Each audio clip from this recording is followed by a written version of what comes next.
sandwiches, ice cream, coffee and snacks, and many other pleasing treats.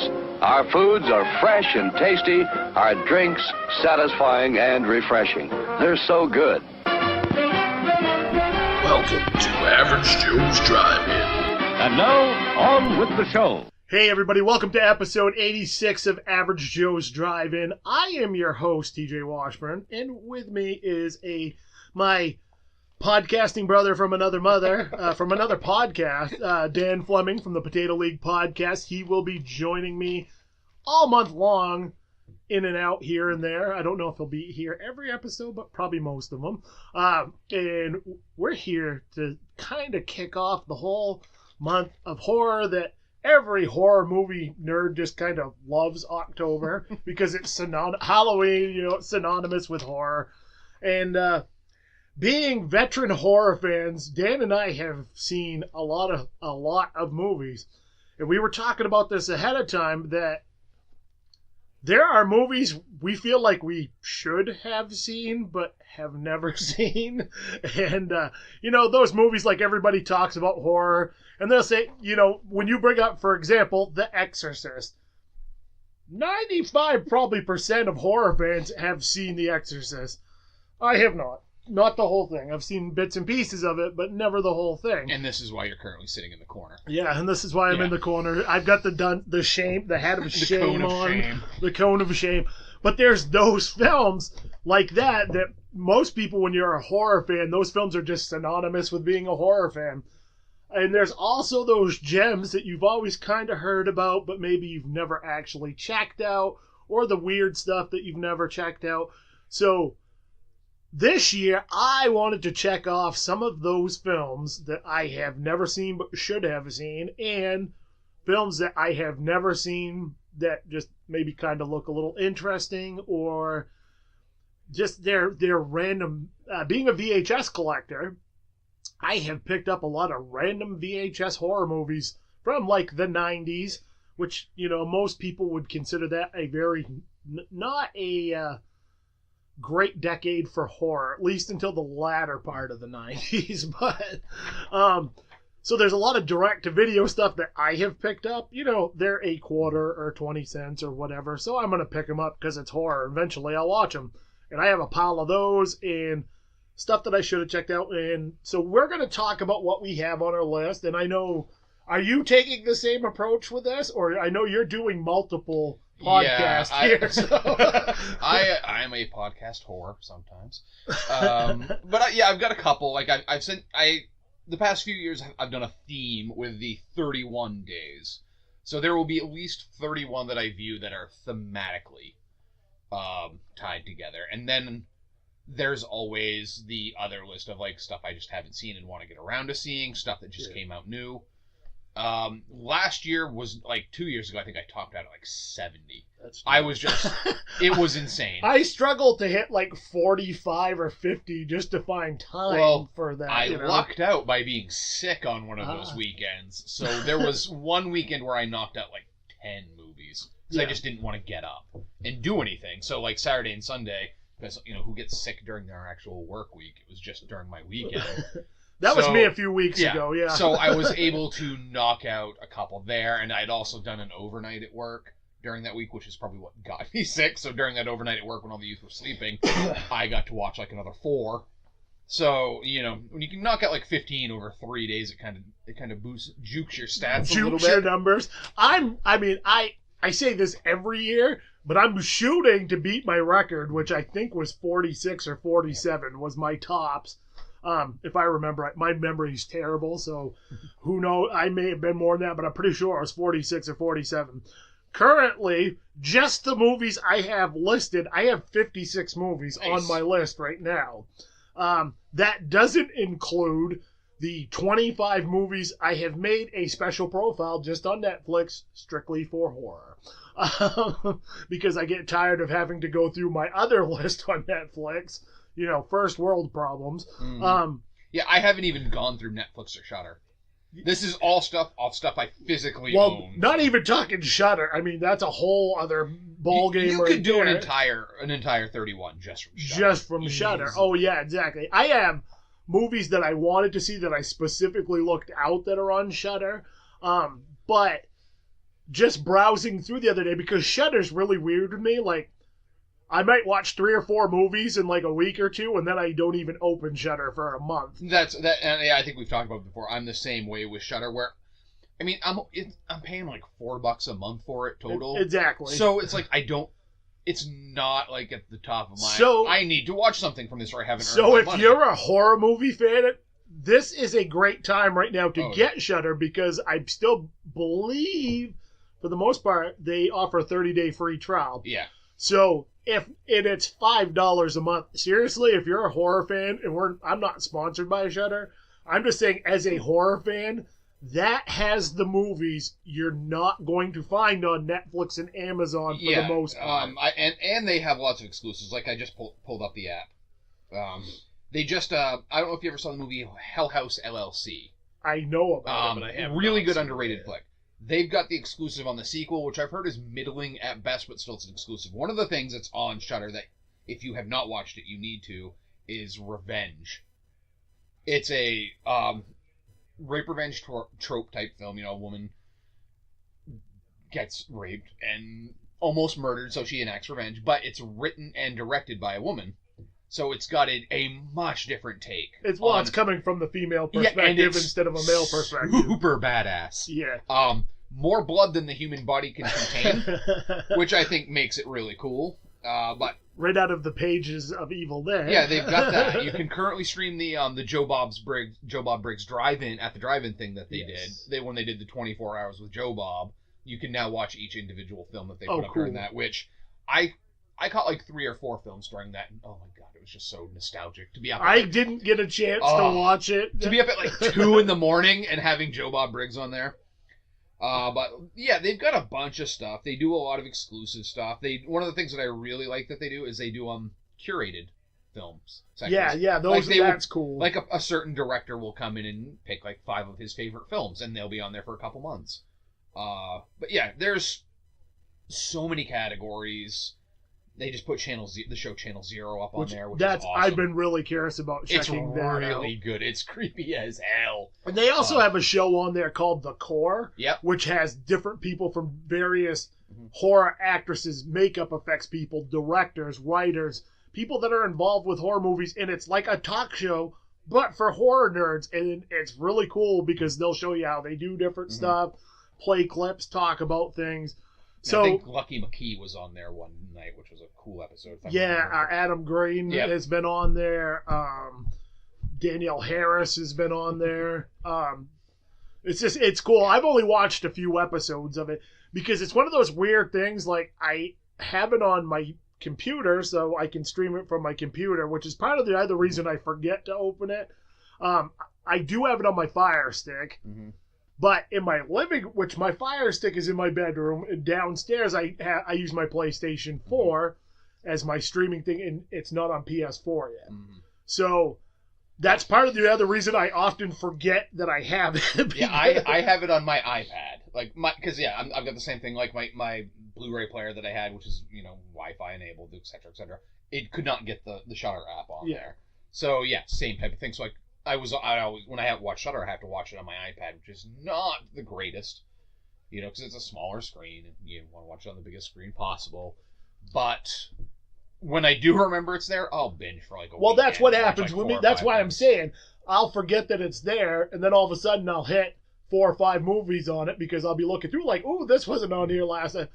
One thing I have noticed, if you like Italian horror... Oh, yeah. Oh, yes. They're loaded with it Fulci and Argento and Bava and just, there's a lot of good stuff on there. And I love Italian horror, so... And I don't own most of them anymore, so that makes it convenient for me to be able to watch them. And this particular subject will come up when it comes to our list. Yes, it will. Something else I want to talk about before we start diving into the list. I have a very low budget, low key setup home theater in my basement. So throughout the month of October, I am going to be hosting horror nights at my place with some of my friends. that are, as big or if not bigger horror nerds than I am. So they'll be coming over, and I'm hoping maybe a few of them will stop in on the show, and we can have some roundtable discussions about some of the films. I'm stoked about this upcoming batch you've got for next week. So the first one we're gonna do is In the Mouth of Madness, Demons. Mm-hmm. And Event Horizon is a triple feature for the first Friday, which I think that's a pretty solid lineup of films. Yeah, I saw on your Facebook that someone had recommended Possession, which, that film's fucking great. Which that would make for a Sam Neill triple feature. They put out a ridiculously good, limited edition Blu-ray of that about a year ago, and I didn't pull the trigger on it, and now I'm regretting it, because just to get it now, it's $40, which for a Blu-ray isn't as insane as some things get after all. If I wanted the Creepshow 2 from Arrow with a comic in it, that's $100 now. Unless you're trying to find Delamore, a.k.a. Cemetery Man. That's $100 for the friggin' Anchor Bay DVD, because I still don't understand why that movie hasn't been re-released. There's got to be something screwed up with rights somewhere. Yeah, something. Because it's just that's one I am...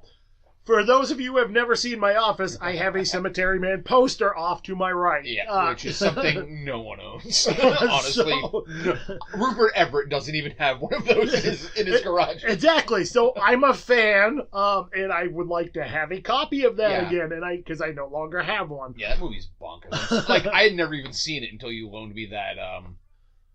Let's just say off-market edition. Off-market edition, yes. But you did not sell it to me, anyone who is listening. It was borrowed. And it's one of those things that... And I think he found it on the ground somewhere. Yes. Yeah. It's one of those things, I would not even have had that if I could get a fucking copy of it normally. Yeah. I am not a proponent of bootlegging and all that shit. But I'm sorry, if I am willing to hand you my money to watch something, and you're just nope, sorry, can't. I don't want your money. Don't. I'm going to find a way to watch it. It sucks, because it's one of those... Cemetery Man is one of those movies that's always talked about, that oh my god, you have to see this. It is such it's the type of thing, if I hadn't seen it, it would be on my list this year. It's such a bizarre and weirdly beautiful film to watch that it's one of those, it's very hard to describe that movie without giving anything away, and even if I described it and gave stuff away, it still would make no sense to you whatsoever. And this is exactly why you would like Possession, because if I had to describe Possession to you, that's the description I would have just given you. It's one of those odd films that you don't really know why you love it as much as you do, but shit, is it kind of cool. And that's Cemetery Man for me, And Michelle Sylvie, who directed it, has another film that I absolutely love, and I'm gonna try like hell to find it and get a copy of it, but Bull Moose currently does not have a copy of it. And I meant to buy it when it came up before, and I just didn't, is The Church, because I absolutely adore that movie. I'm trying to think of who's in that one. Michelle Sylvie's in it, Asia Argento. Couple other people you would recognize that have been in a ton of Argento and Bava and Fulci films.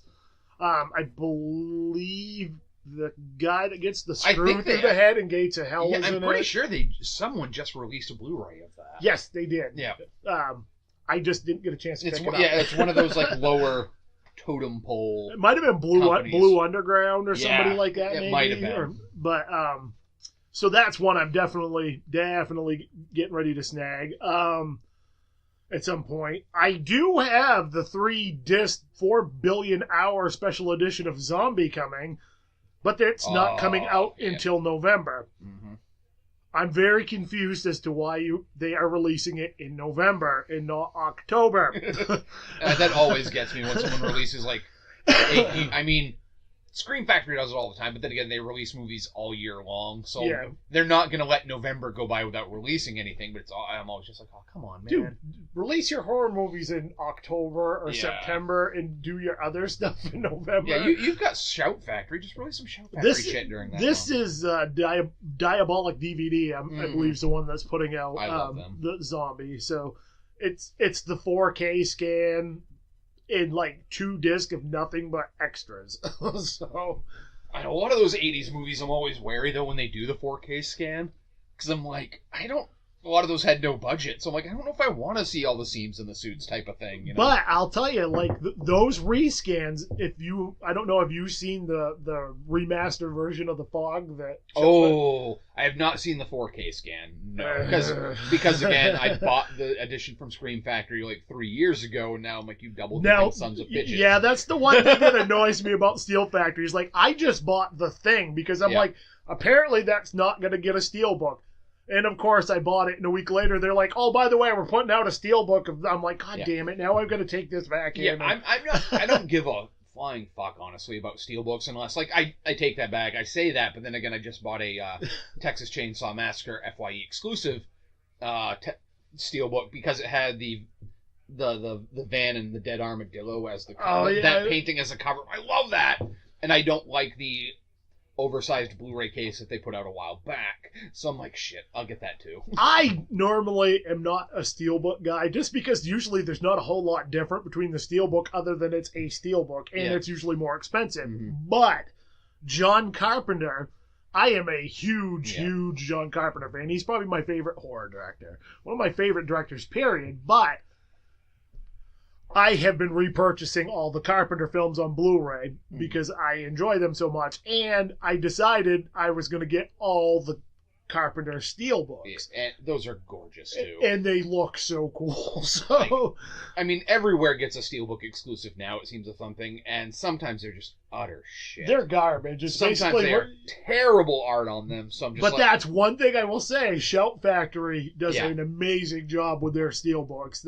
Just their art in general. From most of the artists they hire, like I ordered the special edition Creep Show from them. Actually, it should be shipping pretty soon. So now that I think good. They ship early. Yeah, you were supposed to get it like 2 weeks early? Yeah, and I specifically bought it so I could have the print that comes with it because they always send a print of the cover art, and that cover art is gorgeous. I'm like, I need that poster. Although I will say about steelbooks, I have eyed the steelbook of The Howling pretty hard because that's my favorite werewolf movie of all time. And that's I don't know if they did the 4K restoration. Yeah, did they? Yeah, I don't know if it's a 4K, but it's a 2. I think it's. I know 2K. The Scream Factory edition that they put out was good. Yeah, that was a good. But it's got a pile of extras and behind the scenes and stuff. So I'm like. It's only like $20, so it's not too. That's not out of reason money wise for me. So I still have credit, Bull Moose credit. So I've got to get down sometime in the next few weeks, and there's a few movies I want to look at. But I used some of my credit the other day to find a couple movies that are on my list, and I will talk about those. So excellent. So let's get into the list, because Dan and I could probably sit here for 4 hours and just randomly gab. I know, and we've got a whole month to talk about horror movies, so I don't want to burn it out too much. So let's try to stick to the list here. Yeah. So what do you want to do, like 5 and 5? Sure. We both have a lot on our list. Because like I said, I have my themed list, which has 31 movies, and then I have like my need to watch list, which is either movies I haven't seen or stuff that just recently came out on New Blues that I haven't seen for a while, so I need to watch them. Okay, so I'll let you take the lead here and kick this off. All right, of course you say that. I got to get to my list here. Because I sent you a copy of my list. Because one of the things I did this year, I wrote out a list, and I never write out a list. I usually just kind of wing it. But oh my god, where did I put my list? I'm way more organized. I sent you a photo of my list, didn't I? Yeah. I could have sworn I did. I'm pretty sure. It was on our horror group. Well, at the very least, it's in my photos then. Oh yeah, that's it. I think it's in the horror group we did. Oh, there's my list. So one of the things that I want to do is there's not nearly enough attention paid because you always hear about the final girl in movies. Final girl. But the majority of horror films are made by dudes. Specifically a lot of white dudes, historically. Older white dudes. And we're starting to see an influx of more voices coming in. In the recent years, we've had people who, like the Babadook. We've had Jordan Peele last year with Get Out. There's a lot of new voices coming from people who typically didn't have voices in this genre. So I kind of wanted to do a 31 days of female-directed horror films. And I'm quite happy, honestly, with the list that I came up with. There's a good mixture of some old, some new, some stuff that I had no idea were directed by women. And then some other ones that I'm like, I don't even know what this movie is, so I need to watch it. Right. You start going down that rabbit hole of finding stuff, and once you start finding stuff, then it's like other stuff pops up. And I mean, there's some absolute classics on here. I'll start off with like my 5 here that like, and I just watched this one the other night also. Pet Sematary, American Psycho, Near Dark, Raw, and Blood Diner. Like those 5 right there. I'm like, oh, those are all great films in a variety of genres within the horror. Near Dark, one of my absolute favorites. Pet Sematary, I have a really soft spot for as far as King movies go. Yeah. So yeah, and they're like Blood Diner's like a straight up 80s slasher kind of comedy. I've heard that's almost. Like bonkers weird. It's bonkers nuts. Isn't that an Australian film? I don't know if it is, but it very well could be. I thought so. I remember hearing somebody talking about saying it was like maybe New Zealand, Australia. Mm-hmm. Yeah, but then you've got Raw, which just recently came out. French film. Very, very interesting take on cannibalism. Like I said, Near Dark. American Psycho, which is just like a straight up 80s, yippee, satisfying, stereotype, horror film, which I could watch that movie like every day and probably not get sick of it. I love that movie so much. Yeah, those are my first 5. That is also another one that I've never seen. Simply because I do not like Christian Bale. Dude, all the more reason to watch this. Because his whole thing is he needs to be an unlikable douchebag. And this film is filled with unlikable douchebags. I don't know why I've always just had this. Like, I did watch a little bit of it, but not enough of it that I even remember much about it. How is this for unlikable douchebags? You've got Christian Bale. You've got fucking Justin Theroux, who's always just got that smirk on his face. And speaking of smirks on his face, you've also got Jared Leto. And then, like, you've got Willem Dafoe is like the most likable guy in the film. But you've got like 3 really smug douchebags in that film. So, yeah, they're unlikable, and you want them to be unlikable for that reason. Which add this to your list, damn it! I have it on one of my queues. I put it on. I can't remember if it was my Amazon Prime wish list or my Netflix queue, but I did put it on there because I'm like, I probably should watch this, but it's one of those. I don't know. I will get to it eventually, but you'll get to it this month. I will come hell or high water by the end of October. I'm making sure you see this film. And I don't know what it is. There's just. I'm probably not alone. I never liked Christian Bale. Mm-hmm. I love him in Reign of Fire, but that's about it for some reason. And he made a good Batman. Well, put it this way: when he got announced as Batman, the way I knew he would be a good Batman was because of Reign of Fire, because of the physicality of that role, and because Patrick Bateman in American Psycho is Bruce Wayne. He is Bruce Wayne in this film. He's who murders people, but he's Bruce Wayne. He is that. He's not a sociopath of justice. He's a sociopath of evil. Yes. So my list it's mainly the good chunk of these are movies I have never seen. I think when I went through the list, I've only seen 17 of the movies on this list, and the majority of those I've either only seen once or it has been such a long time since I've seen them that it will be pretty much like rewatching it because I don't remember jack about them. Mm-hmm. So my list isn't in really any order. The movie Honeymoon, which was recommended to me by the horror group. On my list as well. And I don't really know that much about that one. I've heard it's really good. So creepy. There's a 80s movie that I have been dying to check out for a while, and I wanted to watch it a while ago, but I'm like, nope, gonna save that for October, and that is Street Trash. That actually comes out on Blu-ray. That recently came out on Blu-ray. I think maybe Vinegar Syndrome put it out. Yeah, they put out a really nice edition. Yeah, apparently that is a phenomenal Blu-ray. It's one of those ones that should be on my list, but it's... So these first 4 that I'm going to talk about are all on Shudder. There's another classic anthology type film called Dead Time Stories that I'm going to be checking out. Mm-hmm. Splinter, which I heard is really kind of cool and Splinter is weird. cool. And Splinter- everybody's like, dude, that's right up your alley. I picked that up for like $4 on Blu-ray used, and I was just like, sure, I'll take a chance on that. It's good. It's one of those like lower budget from a director just making his bones, just really, Those sometimes are the really inventive film. I liked that. Those one are the a lot. ones that I like, though. Yeah, it's very, like pretty much most of the movie is one location. There's a type of movie thing. I recently watched on Shudder called Pod. Mhm. That's basically that, and it takes place in Maine. It was filmed in Maine, Yep. but it basically the whole movie takes place in a cabin, Yeah, when more or less. When you got no money, one location, you got to make it work, and sometimes you'll get really interesting films out of and that. and this is another one that again, it's been killing me not to watch it before now, but I've been really good and not watched it. Is The Ritual on Netflix. Because I have been waiting because I have heard nothing but awesome things about it. Good movie. One of the best creature designs you're gonna see.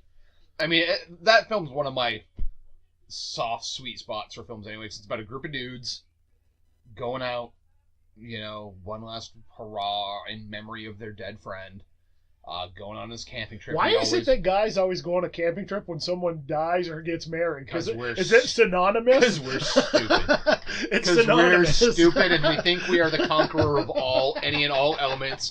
And if we have not learned anything, it's that the elements will win every time. Every time, yeah. But yeah, that's a great movie.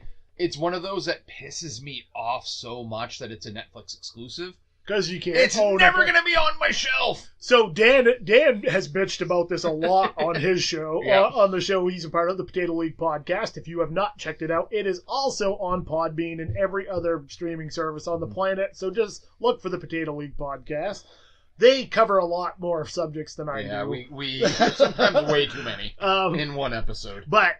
And I agree with Dan. I don't understand why Netflix doesn't have at least a print-on-demand service for Yes. Blu-rays and DVDs, because it's money in their pocket. Yes. Money in their pocket. Yeah, it doesn't. I can't imagine if you just.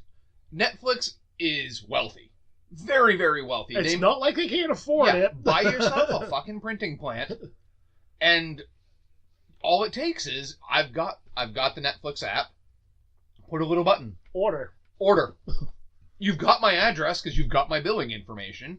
You have my credit card because that's that's what's required for you to have this damn service. Why would you not? Especially because, let's be honest, people are going to make stupid purchases sometimes at 3 a.m. if all it takes is a button to order some shit. I like that movie. I'm going to order this. Yep, exactly. If it's a Netflix exclusive that you fucking own, give me a way to purchase it so that I can have. Because guess what? I'm not going to stop having Netflix. Exactly. As movie auteurs that like to collect. Yes. This is the issue I have with stuff being streaming only. If that goes away and I want to watch it, I can't. Mm-hmm. Which is why I have like 1,000 movies in my collection. Because I'm the type of person, I don't think about what I want to watch most of the time. I'm just sitting there going, I really want to watch Turbo Kid today. Okay. Oh shit, I don't have Turbo Kid in my collection. Mm-hmm. Oh, it's not streaming anywhere anymore. Damn it. Speaking of Turbo Kid, I finally did order a copy. Nice. I got the last one, Region 1, on Amazon the other day, which was probably bullshit. There's probably more there. Yeah, they love telling you that. But it was $16, but it was worth, because if you haven't seen Turbo Kid yet, it is like the greatest 80s throwback movie ever. Because it's like, if you're a fan of cheesy 80s apocalypse movies and horror, it's everything you're going to want. Yeah, that's a fun movie. So back to our list. Back to our list. Is it my 5 now, or was that 5 for you? That was 5 for me, yeah. Also, The Ritual is a great book. Adam Neville. Phenomenal book. I did not know that was based on a book. Oh, so good. He's a really good horror writer. Cool. Really good horror writer. All right, next on my list, I've got a film that made a big splash a few years ago, The Babadook. That one, I know that one's pretty divisive among people, but for anyone who's ever been a parent and has been very frustrated with your child, that film hits a little close to home.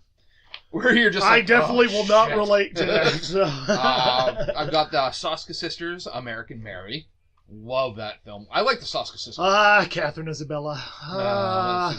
One of the earliest examples of a female-directed horror film, which is just, considering how, like, over the top this is with phallic imagery. I was stunned that it was directed by a woman. Slumber Party Massacre. Okay, really? Yeah, when the killing weapon is a big, giant drill, you can't get much more phallic than that when you're killing girls at a slumber party. Obvious symbolism. Yeah, so number 9 is one that I've never seen. I actually had to order a copy of this. It's just one that kept popping up on lists. In My Skin. I don't know anything about it, but that's one I've seen a bunch of people mentioning. Because this is something else. I don't know about you, but I have gotten to the point where I avoid trailers like the plague nowadays.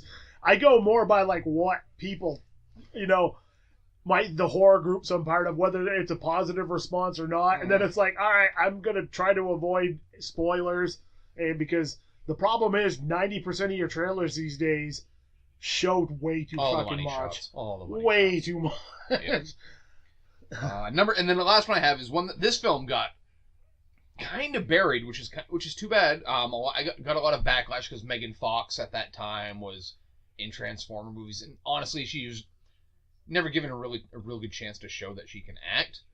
This film did. This written by Diablo Cody, who I've always liked her writing, and oh god, I forget. Same woman who directed The Invitation, Karisen Kusmara. Jennifer's Body. I almost picked that up the other day. You should. In the 99-cent bin. It's one of those movies that got a bad rap, but damn it, I love that movie. Because there's good. A pile of copies of that in the 99-cent bin at the Bangor Bull Moose. Oh, no. Well worth it. I almost grabbed it the other day, but I grabbed a couple other movies, which I have not gotten to on this list yet, but I will. So, for me, one we talked about that will be on this Friday's triple movie Horrorthon is Demons, which that's one I have wanted to check out forever, and I just could never find a copy. Yeah. And when it comes to horror, I used to blind buy a lot simply because that was the only way I could watch them. Nowadays, I'm a little more selective about blind buying unless I get like a super, super cheap good deal on it, just because I've been burned way too many times with horror movies.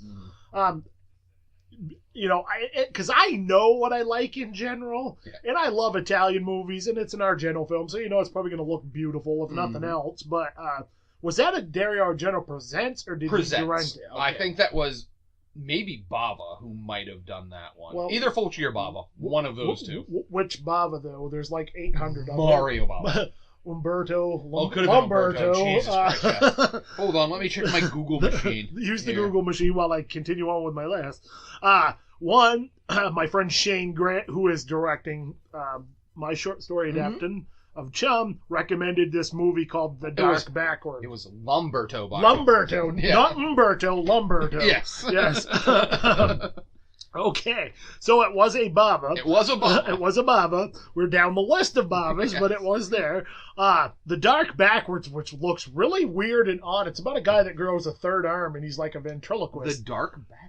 And it's on Amazon Prime. So I'm going to tell you what these are on, too, just in case you want to follow along. Whoa, with Judd Nelson and Bill Paxton? Yes. And Wayne Newton?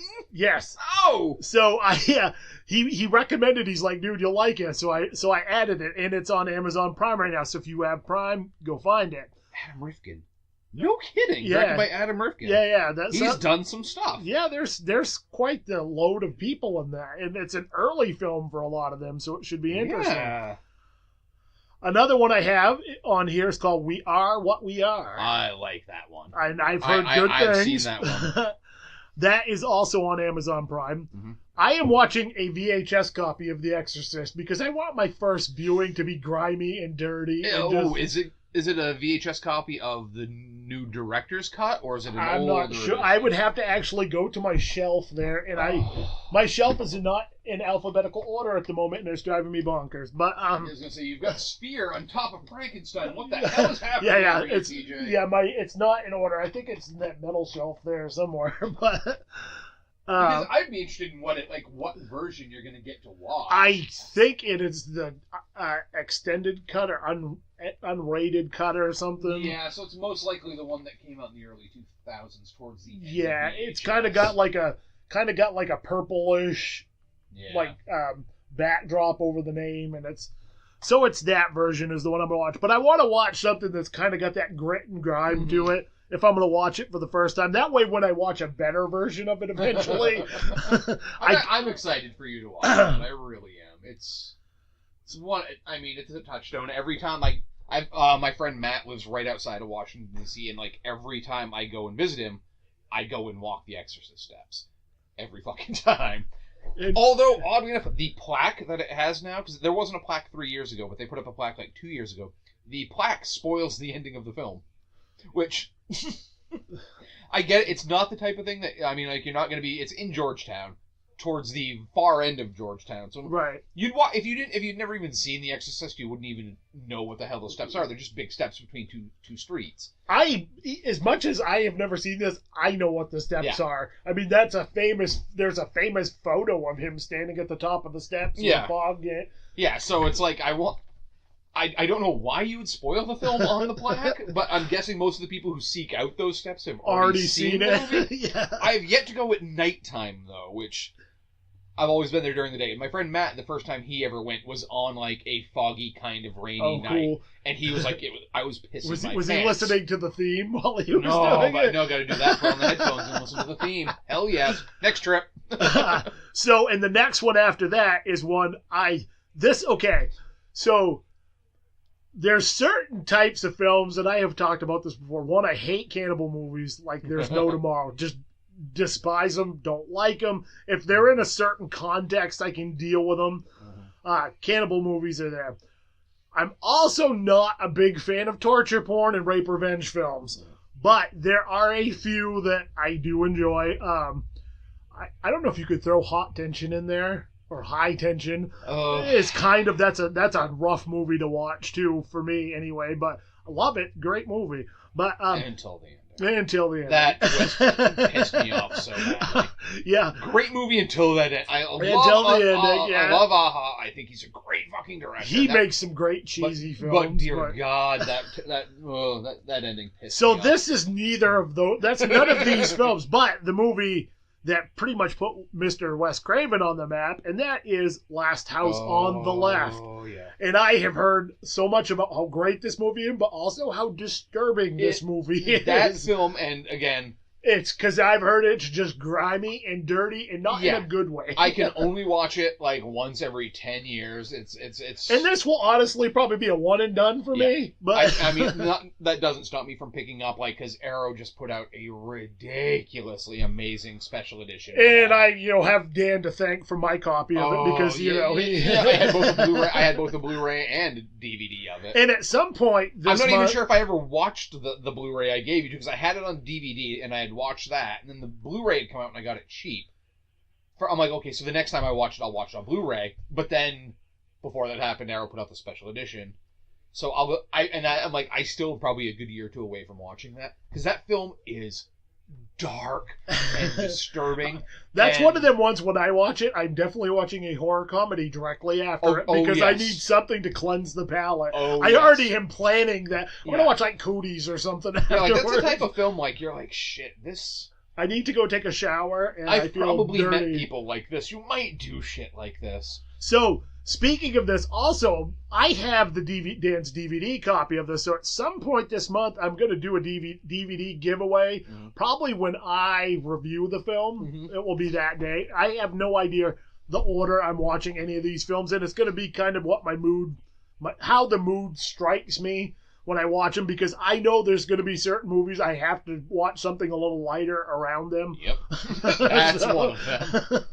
And that's definitely going to be one of them. You're going to have to probably watch some lightweight stuff for a day after that film, because that's one of those films that when you watch it, you just don't feel That's where movies like The Stuff and Cooties and stuff like Demon Knight come in. Yeah, that film, it's one of those films, like, you're almost afraid, like, that someone's going to see it on your shelf and think less of you, like, dude. Oh, you're one of those people. You own this. I own 6 copies. Okay, you are definitely one of those people. Yeah. I mean, it's the same reason that there's one movie on my list that will be, when we get to the stuff that I haven't seen part of my list, that's just like, There's a reason I haven't watched it, but I own it. Dan bought the special edition 4K scan of Microwave Massacre, didn't you? No, I did not, because that film sucks. But Arrow did put out a brilliant edition of it. Yeah. I will pick it up if I ever find it for like $10 or $15, even though that movie like is garbage. a used copy of it, just because. But because I love the work Arrow does, because the Arrow pays, they give movies that probably should not have that much tender loving care. And sometimes they put out a piece of shit like I say the same thing about like Shout Factory or Blue Underground or Arrow or any of them Synapse. Vinegar Syndrome. Then there's not Vivitar. The ones that did the Vestron. Oh yeah, Vestron. Those companies treat the movies I love like shitty horror movies. And I would own more Vestron if they were more reasonably priced. But they come out at they're some of the worst priced. Bull Moose, though, this past month they've had a bunch of them for like $21. Which that's reasonable. Which I can stomach $21. But when they're $35 brand new, it's got to be something I can't live without. I am not paying $35 for Chopping Mall. And that's why I like Arrow and Scream Factory, because most of their movies come out around $20. Although Scream Factory, I don't know if you've heard me talk about recently. They've pissed me off recently. Well, because collector's edition stuff is now only available through Amazon for the first 2 or 3 weeks. Yeah. Which means Bull Moose doesn't get it for 2 or 3 weeks. Which means by the time Bull Moose gets it, it's not on sale usually anymore because it's been out past their normal sale period. So I had to pay $30 for Return of the Living Dead Part 2. Yeah, which is why I like that film. I do not love that film. I bought it because I want to see all the special feature shit on it. Well, I'm the same way. It's the only one I don't have of those 3 films on Blu-ray. And as far as I'm concerned, there are only 3 Return of the Living Dead films. I'm not counting the Necropolis? The 2 garbage ones that come out after. I still own them. But if I found them on DVD for like $2, if I found them on DVD for $2, $4.97 each. I paid for them. So. But I will not buy Return of the Living Dead 2 until I can find it on sale or a used copy, because I'm not spending $30, because that is my least favorite of the 3 films. And Scream Factory heard about it from people when they did that shit. Like, I guess they're probably, from what I've heard, they're going to be kind of going back to what they were doing before, because too many people were just like, fuck you. I don't, part of the niche of horror is we like supporting small independent things. When you start and part of that means we like supporting small independent stores. Right. And if our favorite stores can't get these in for 2 to 3 weeks, you're costing yourself sales, because guess what? Other shit's going to come out in that amount of time. And I'm going to spend my money on that. Yeah, because I forgot Brain Scan came out. I liked that film, but I forgot about it. Right. Because it didn't get to Bull Moose for like a month. And at that time I was like, well, shit, I'm buying something else this week. It's going to have to wait. Well, and I was wondering about that, because I think In the Mouth of Madness might have been one of the last ones that come out, like, when it was supposed to. Mm-hmm. And I was looking at some other stuff, and I'm like, why is this stuff not here yet? Isn't this out already? And then our friend of the show, Justin, who will probably be on at some point this month and will be over for Horror Nights, who is used to work there, who just recently got done for a new job, was telling me, he's like, oh yeah, by the way, we're not going to be able to get any Scream Factory releases until a month after. Yep. I'm like, bullshit. Yep. I'm not going to spend my money on them on Amazon. Yep. I buy a lot of stuff on Amazon, but I am not spending that money. I buy almost every Blu-ray I buy. The only one I might pre-order in advance, and I'm dreading dropping the money on it, is the Critters box set. But the $60 for the Critters box set. Yep. But I'm so excited for that. Me too. Even though I have all of them on DVD. Yeah, me too. But God, I want that so badly. All right, well, Dan's up for his next five. Oh, Jesus, am I? All right, one that you mentioned already, Honeymoon, starring, I'm forgetting her name already, but she was Ygritte on Game of Thrones. Nothing, Jon Snow. Yeah. She's awesome. That movie is just, again, it's 2 people in the woods, in a cabin, celebrating their honeymoon. Perfect place for a horror film. That's Kip Harington's real life. Yeah. Rose. Something. Rose something. Yeah. We'll just call her Rose Harrington now. Yeah, Mrs. Jon Snow. Ravenous, which is one of those kind of films that people missed when that came out. When I saw that, I was thinking speaking of Christian, was it Christian Bale in that? No, but it had a bunch of people who looked like Christian Bale. Yeah. It was like Guy Pearce and great Begbie from fucking Full Monty. I cannot remember his name at the moment, but yeah, great. Speaking of cannibal movies, kind of, yes, Ravenous was a great one that I always forget about. And it's like I had a copy at one time, and I really need to watch that again. But I also have this on my Netflix queue because I do want to check it out. Next up, one that I did not realize was directed by a woman. Freddy's Dead: The Final Nightmare. I did not realize that either. My least favorite of all the Freddy movies, but I'm still going to watch it. I actually remember going to see that one in the theater when I was like a sophomore in high school, because that was one that had some 3D in it. Then the original Buffy the Vampire Slayer movie. I did not realize that was directed by a woman either. And then lastly, this one I actually could have gone a couple ways with, but I went with The Rage Carrie 2.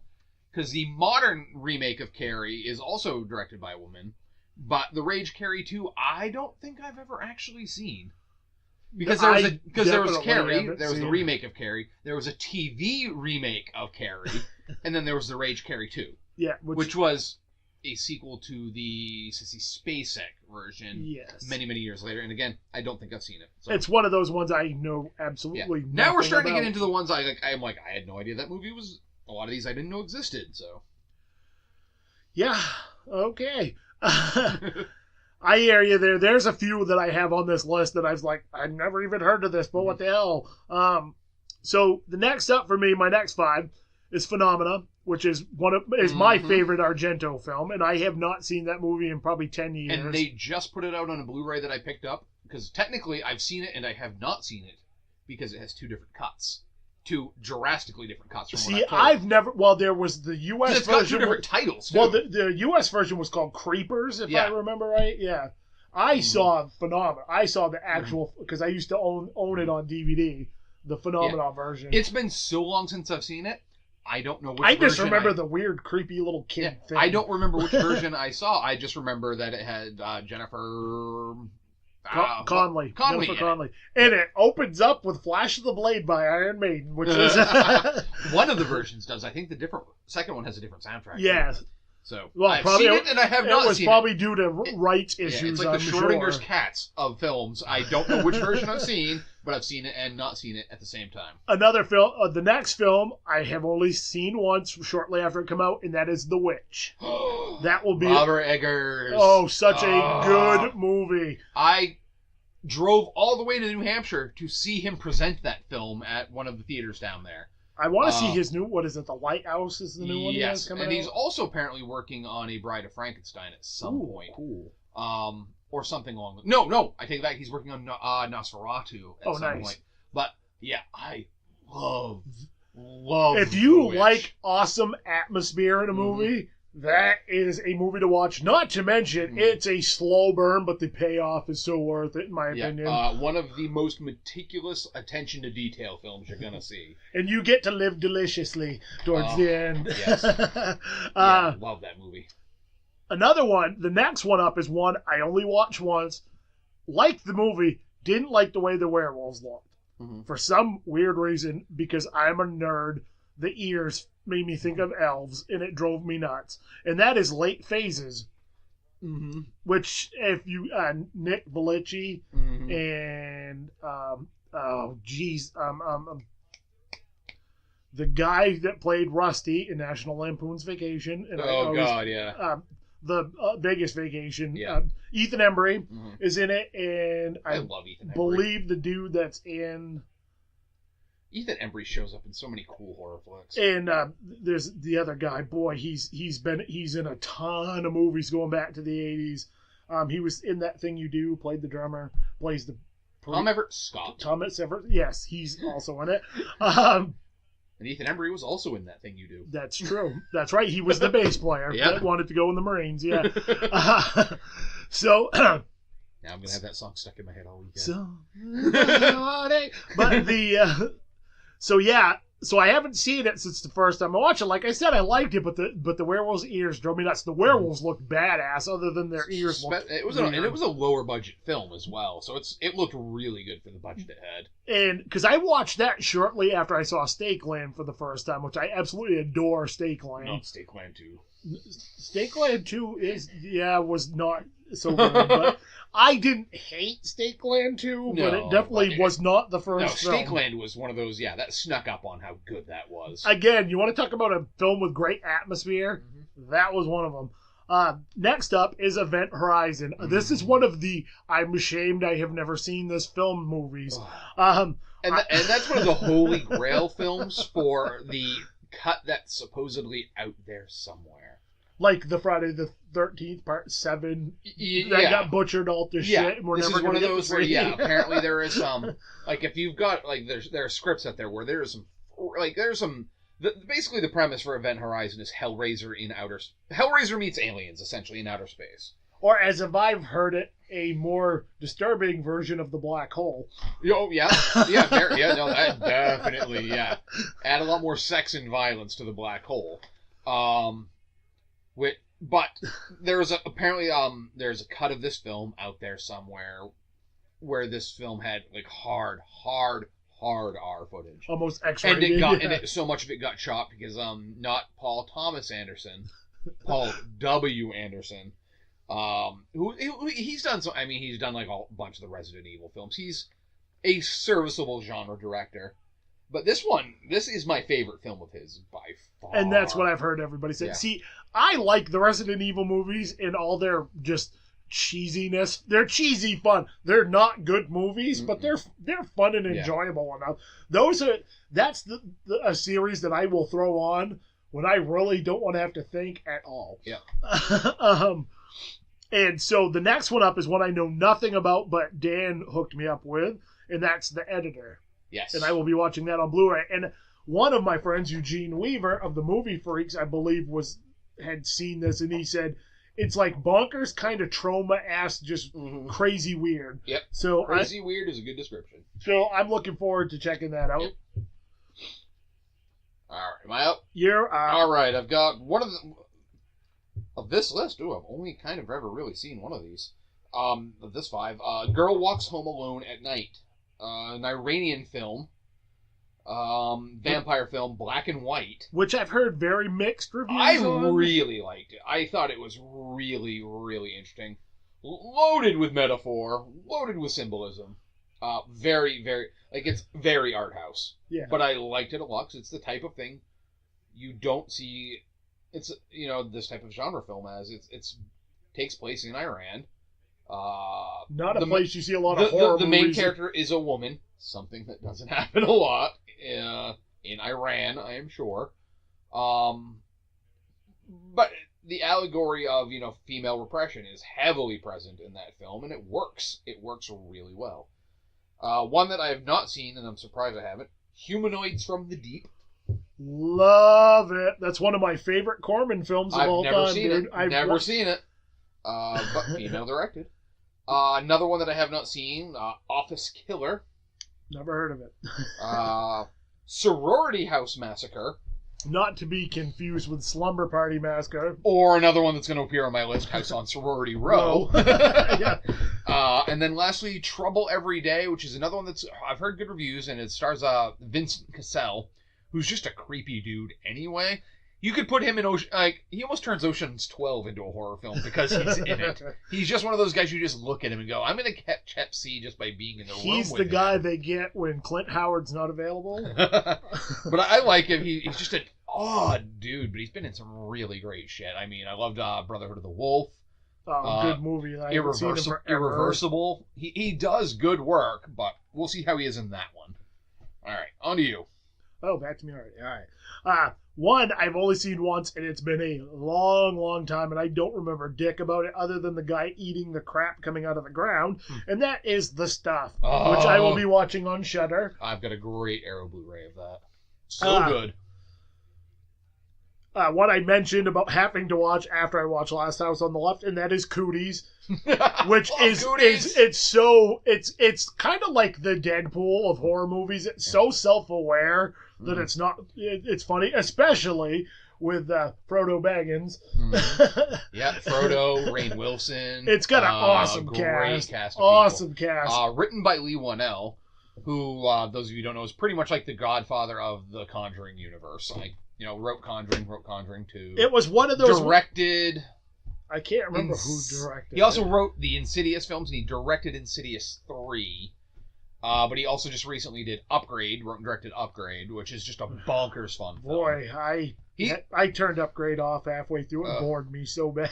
It gets really wacky. I don't know. I think it was one of those movies. I really wasn't in the mood to run it, but I had a free rental. Yeah. And I was like, I'll watch it. And I was like, as soon as I put it on, I'm like, dude, I'm not in the mood for like Blade Runner, because that's what it made me feel like. Very similar. And I tried to watch it. I couldn't get into it, but I think it's one of those I need to revisit when I'm in the right mindset. Once stuff starts going really fucking crazy, once it gets bonkers, when he got to the bar, when he was looking, that's about where I shut it off. Damn it, dude! That is like when shit starts going crazy. Good, yeah. You turn it off right when it gets So really I good. haven't reviewed it for the simple fact I know I probably will like it, but it just wasn't. I wasn't in the mood. That Go back day. to it when you've got a chance. Go back to it. So up next after that is Train to Busan, which I started, and this was another movie I was not in the mood to watch the day because one, it's a foreign film, so I have to be in the right mood to watch anything with subtitles. I have to be in the right mindset, and I just was not in the mood that day.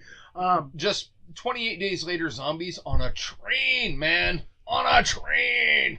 Some of the best set pieces. This is one that has been on my list of films to see forever, and I could never find a copy of it. Recently, it's been re-released, but that is, I think, 1990 or 91 is the movie Popcorn. Yep. I'll be watching that one on VHS. I picked up the Blu-ray on that 2 or 3 months ago. And I did find a DVD of it. So if I like it, I probably will buy this on another format. It's funny too, because you can tell when something, especially if you're a regular shopper of the horror section at Bull Moose, you know when something's getting re-released on Blu-ray. Because the DVD copies all of a sudden, old DVDs and old Blu-rays start showing up. That would be like my copy of Deep Rising that I picked up that I've been looking for forever because I didn't want to spend $20 on the Blu-ray. That just came out on Blu-ray. I did pick up. That's an underrated film. I love that movie. The next one is one I watched one time. I remember it being gory as shit, but I remember kind of not liking it at the time, and that is Ghost Ship.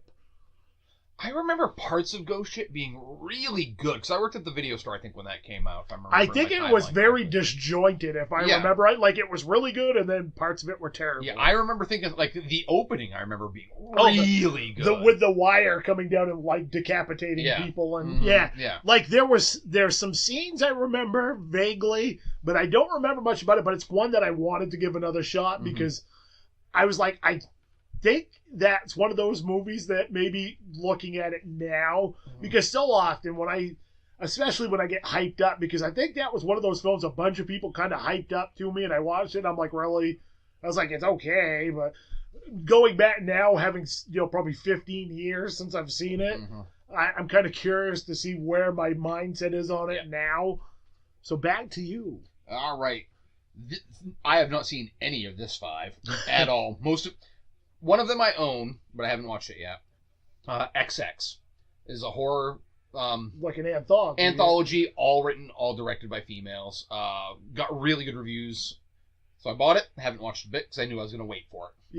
Yeah. This one, it's an old 80s film. It might have even been TV movie, but Mirror Mirror. The Countess, which just came out a few years ago, which is about Elizabeth Bathory.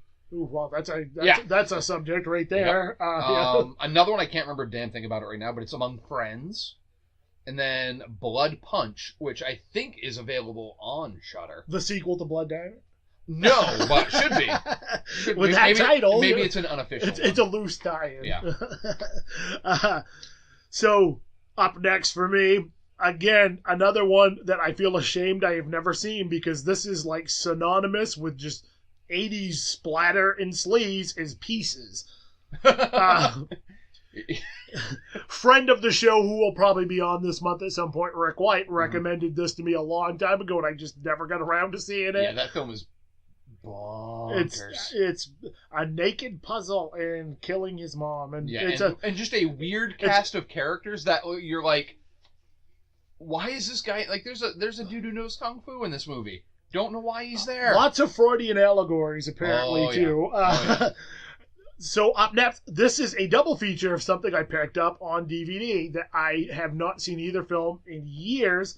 and that is a double feature of Demon Knight and Bordello of Blood. Oh, see, those just came out recently from Scream Factory, and I haven't pulled the And trigger that's on just them yet. why I probably found the 2-disc DVD set for like $8. Because I have the 2-disc DVD set, so I'm like, maybe next time Scream Factory does like one of their summer sales, and that gets put up for sale. That will be a good one to grab. Yeah. Those might be because, and part of me now is just like, fucking hate Dennis Miller now. But back then, goddamn, yeah, those films are fun. Also, the other one I picked up we were talking about was Deep Rising, which I have heard about for years, but I could never find a copy. Treat Williams, man. Never find a copy of it. And I was like, I'm sure I'm going to love the hell out of it because it sounds like it's right up my alley and I just missed it for some reason. Because that was one of those ones that came out when I worked at the video store and it got horribly promoted. Like, the front is like Treat Williams and Jansen on a jet ski. I'm like, what does that have to do with anything? Yeah, I know. It's very misleading. This is a horror movie. It looks like a low-budget action film if you look at the cover. Yes, it really does. But it's not. And then number 25 is one of my favorite John Carpenter films, and that is In the Mouth of Madness. Oh, yeah. And I haven't watched my Scream Factory release of this since I bought it, and boy, has that been really difficult for me not to watch. So I've been saving it, though. That's one of the like hidden gems of Carpenter's world. Like, that one did not get nearly. I think that was honestly the last great movie he put out. He's put out some good ones. Yeah. A few good ones, but they were nowhere near. Vampires. Which, did you know Vampires was based on a novel? No, I didn't. I picked that up at Bull Moose for like $1.97. I was like, that can't, because it was like vampires, and it had like I flipped over the back, and I'm like, now a major motion picture from John Carpenter. Yeah, no, it didn't even have that on there. So I was just like, it can't be. But I looked at it, I'm like, nope, because I can't remember the name of the character in the film that what's his asshole James plays. Woods. James Woods plays. But it's like, I saw you had it over here. So let's just quickly look for it. Vampires, it's right up there. Yes, it's on my DVD rack. I'm trying to remember his name in that film. I can't remember his name, but that's Jack Crow. Jack Crow, yes. So, like, when I saw Jack Crow on the back of the book, I'm like, no. So I have to read it at some point. Speaking of vampires, there's another movie I have that I'm going to try to rewatch. It's not on this list, but I'm going to throw it in real quick before we get back to your list. Is Mark Boone Jr. is in Vampires. Okay, so there's a movie that I have been dying to rewatch, and I just remembered that it's on one of the streaming services, and I do have it in my queue. Is Dead Birds, which is a great. I've never heard of Dead Birds.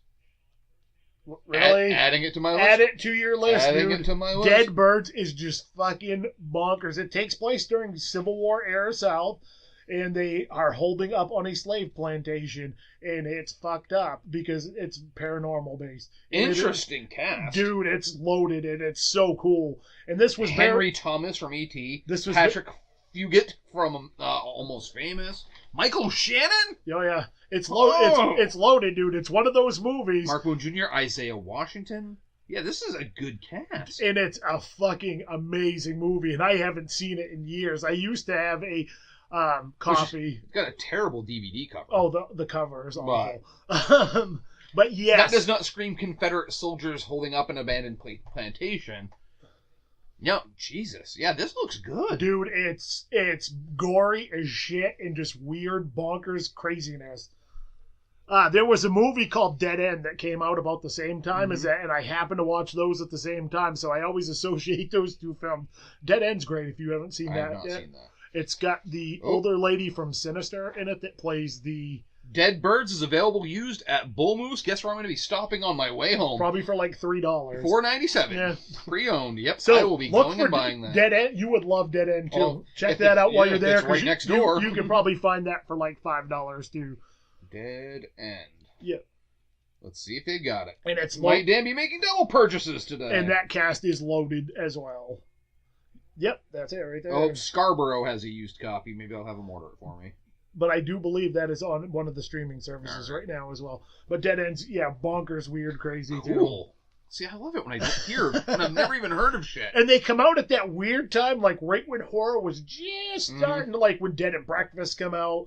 I love Dead and Breakfast. It was in that little weird time period where horror was just starting to have the renaissance, and May and all those were just...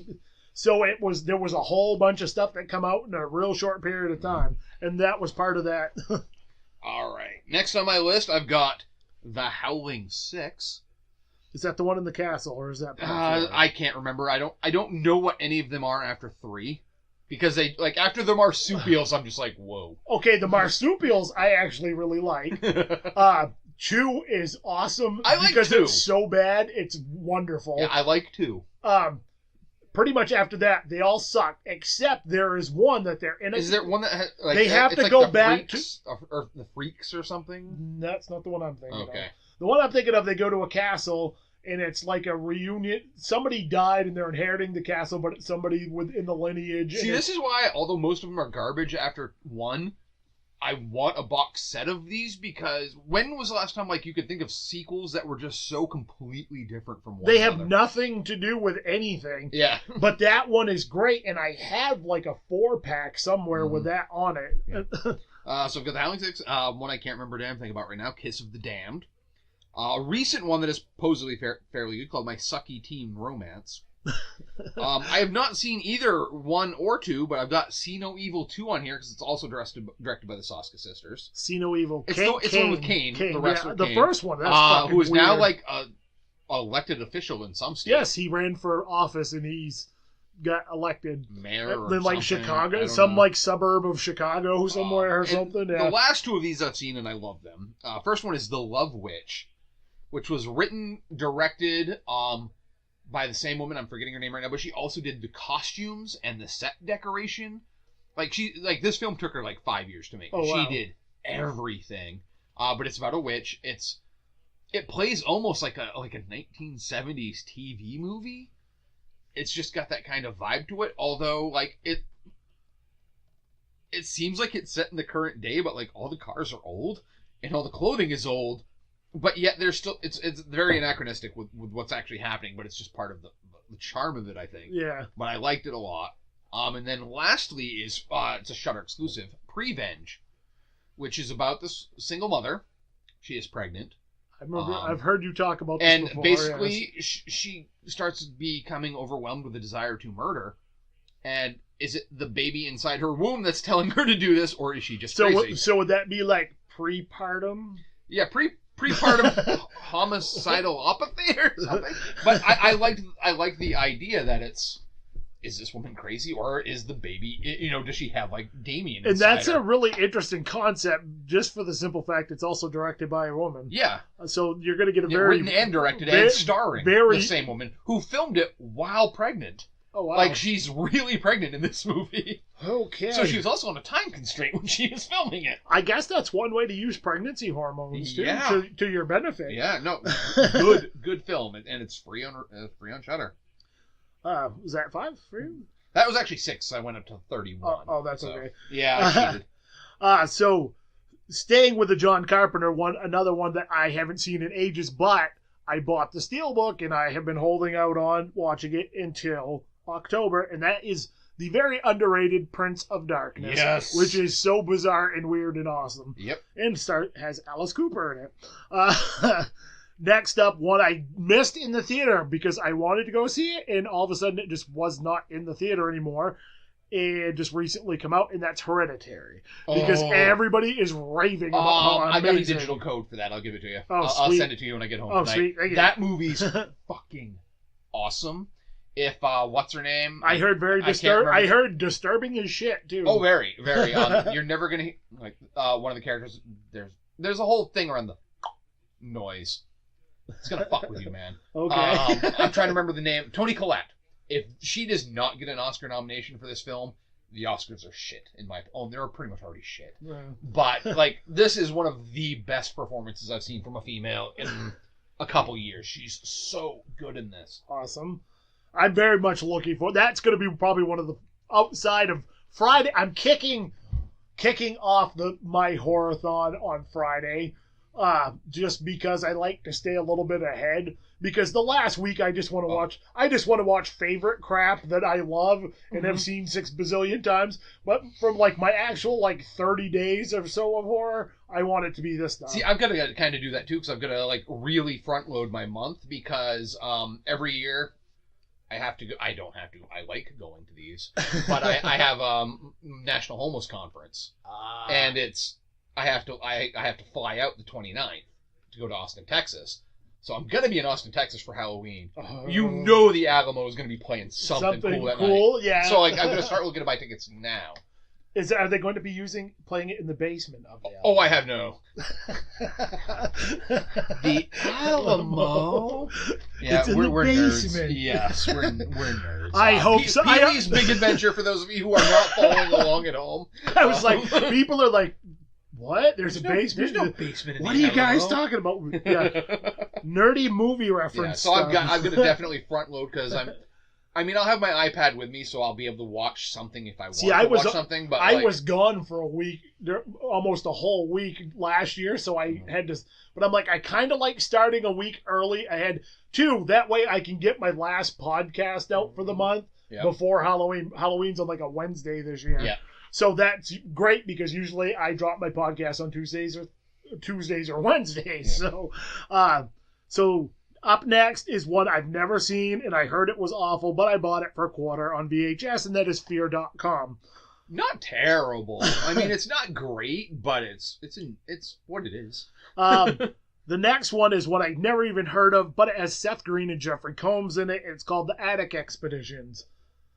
I picked it up on VHS for a quarter. Never even heard of it. Never even heard of it. Some Jeffrey Combs. So Seth Green, I'm okay I'm with. sure it was a direct-to-video, low-budget deal. It's Jeffrey Combs. He doesn't appear in things with high budgets. Well, with Bride of Reanimator is considered high art and budget-wise, yes. And then another one that came out, and I remember hating this movie when it came out, was Boogeyman. Watched it one time, didn't like it, but again, I bought it for a quarter. I've been saving it to watch it. So that's my 30. But I'm gonna do 5 more real quick. All right, go right ahead. You've got more than on my list. So this will get us a little bit up to par. So the next one, because these are all VHS, is The Haunting, the remake. That's still a good film, dude. I hated that when I first saw it. I liked that, but. Again, I think it might have been one of those movies I was expecting something a lot different than what I watched. Yeah.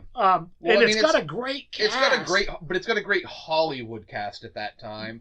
And if I remember correctly, it's also directed by John DuBont, who was like an action director. It seemed to me like it was one of those ensemble pieces because they just wanted a bunch of names and the characters the people playing the characters didn't really necessarily fit, but they got them because people know who you are. Lily Tomlin's in that, though.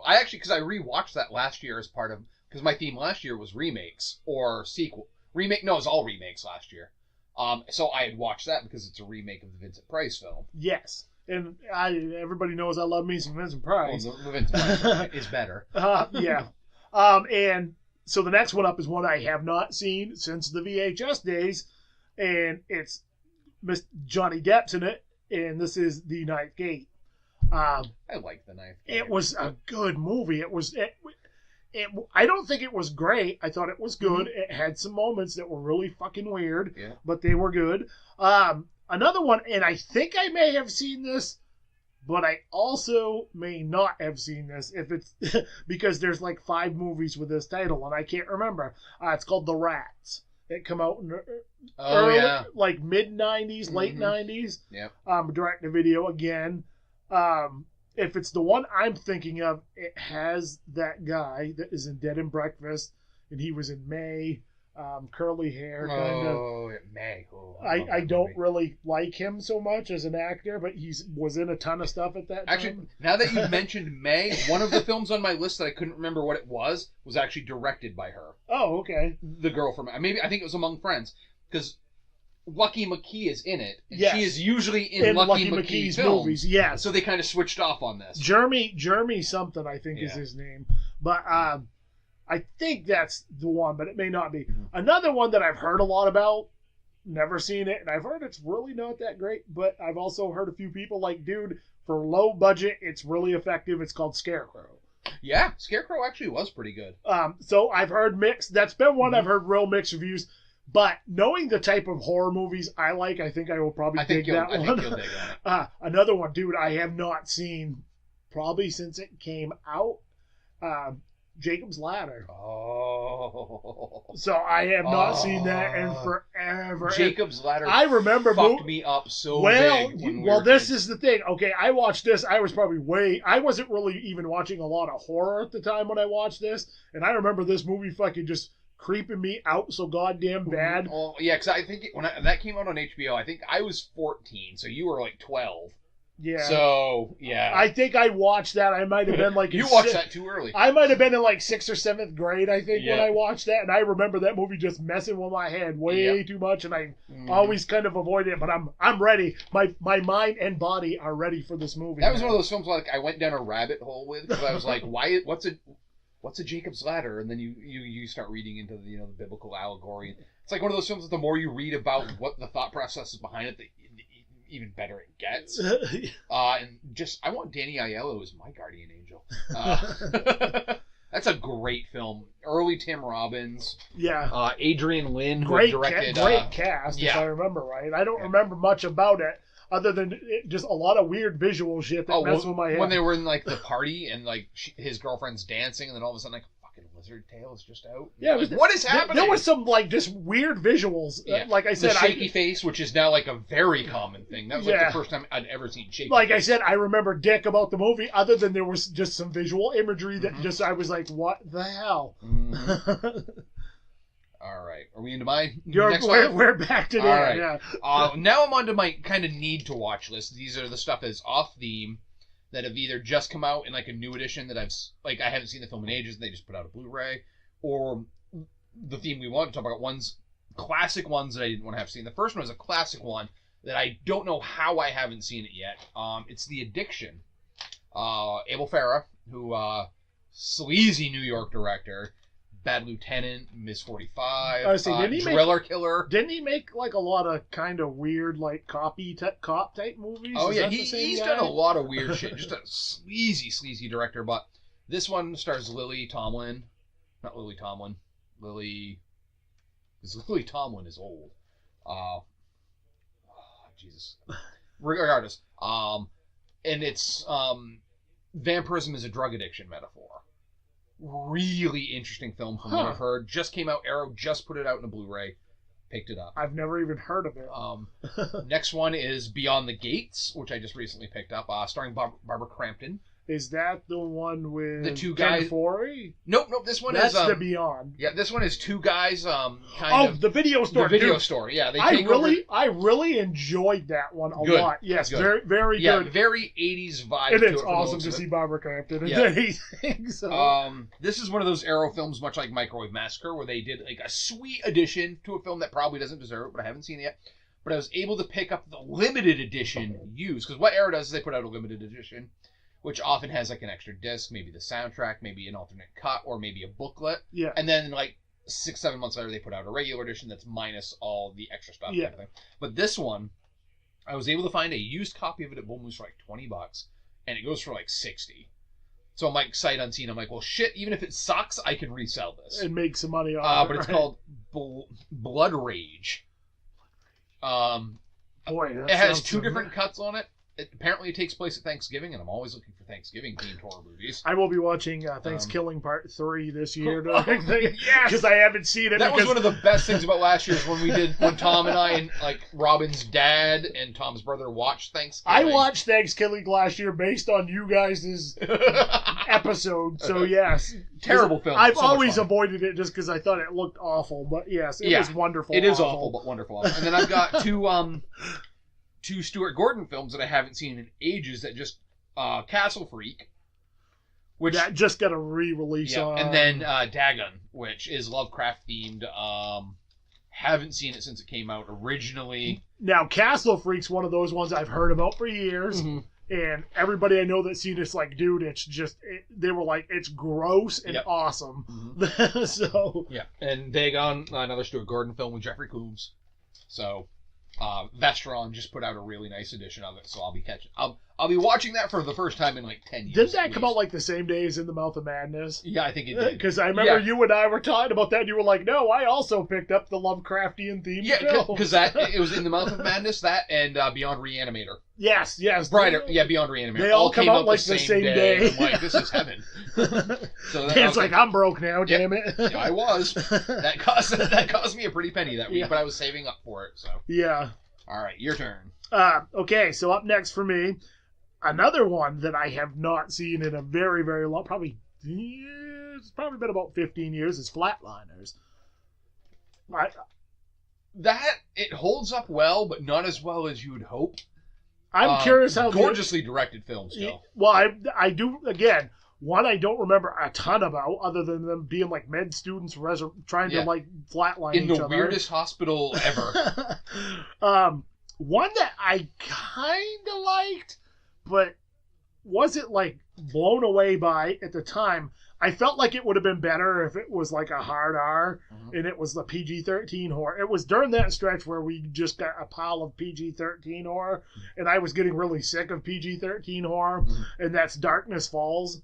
Oh, yeah, with the Tooth Fairy. That's kind of creepy. Yeah, that movie could have been so much better than it was. It was one of those ones, like, when I watched it, I was like, this movie has so much potential, and it just never quite gets there. Well, you got a feeling like the studio, it came out probably after, like, the third I'll Always Knew What You Did Last Summer type of thing. It was tanked. So people were like, they're probably like, oh, we've got to change some things, and just kind of hush it out the door type. And I think it was one of those things, like, I almost feel like this probably is one of them films that has a edgier cut out there, but it was probably cut so bad to get that PG-13 rating type film. One I never heard of, but the title's cool. It's called Creepy Crawlers. No, I haven't seen it. It's a VHS I picked up.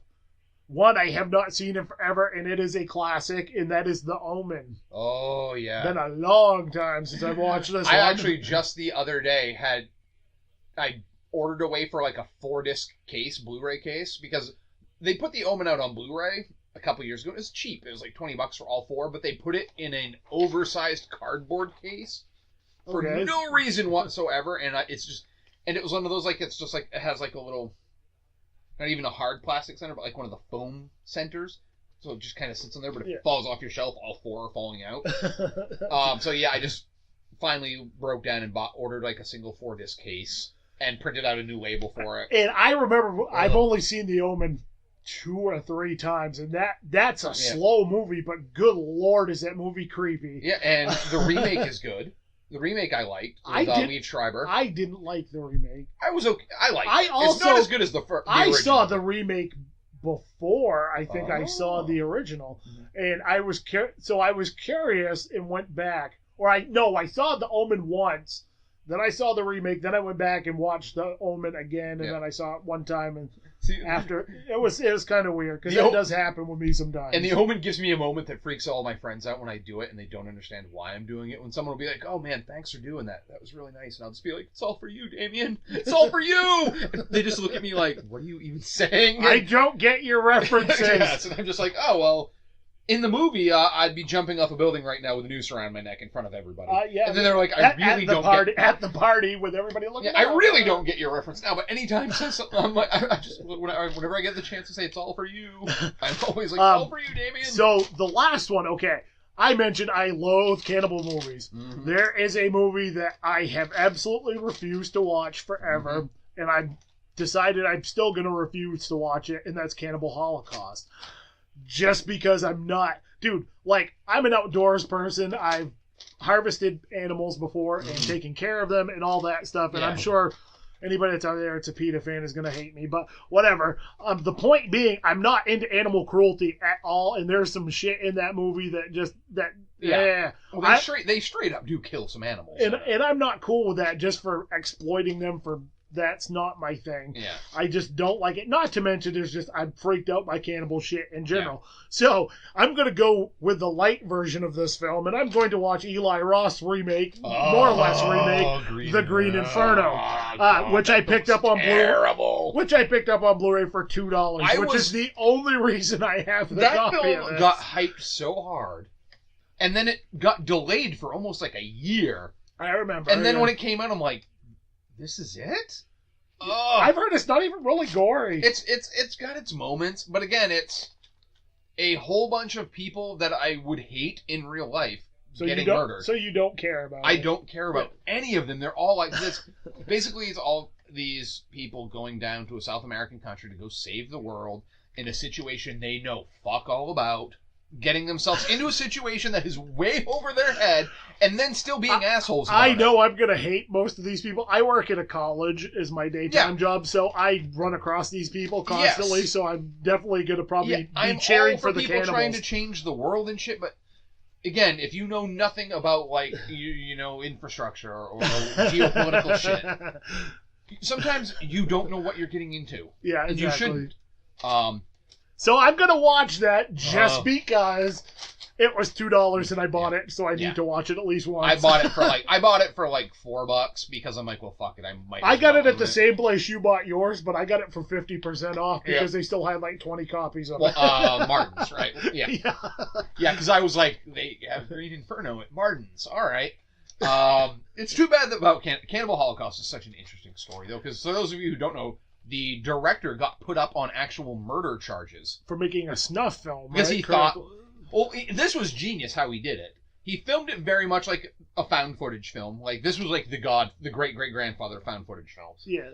And he told the people that were in the movie, he paid them to not appear in another film for over a year.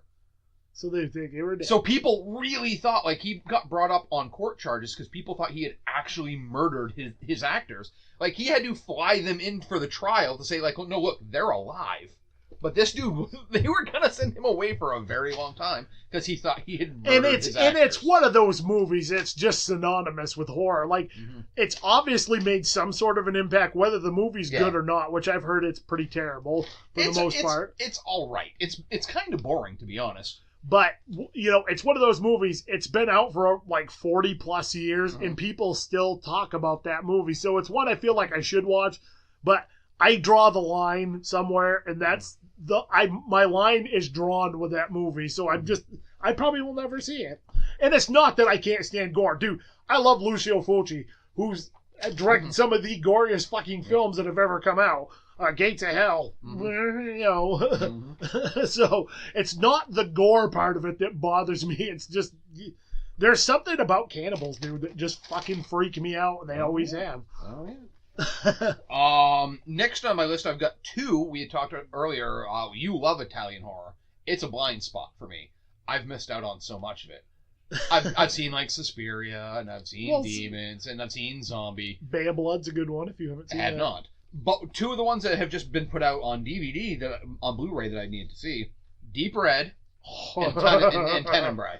Deep Red, you are in for a treat. And that movie is fucking bonkers. And Arrow put out a gorgeous edition of it. So okay, I'm not going to spoil Deep Red for you, but Deep Red to me is like an Italian David Lynch film. Oh, I'm in. And there's some shit in that's going to give you nightmares. Speaking of David, have you seen the trailer yet for the remake of Suspiria?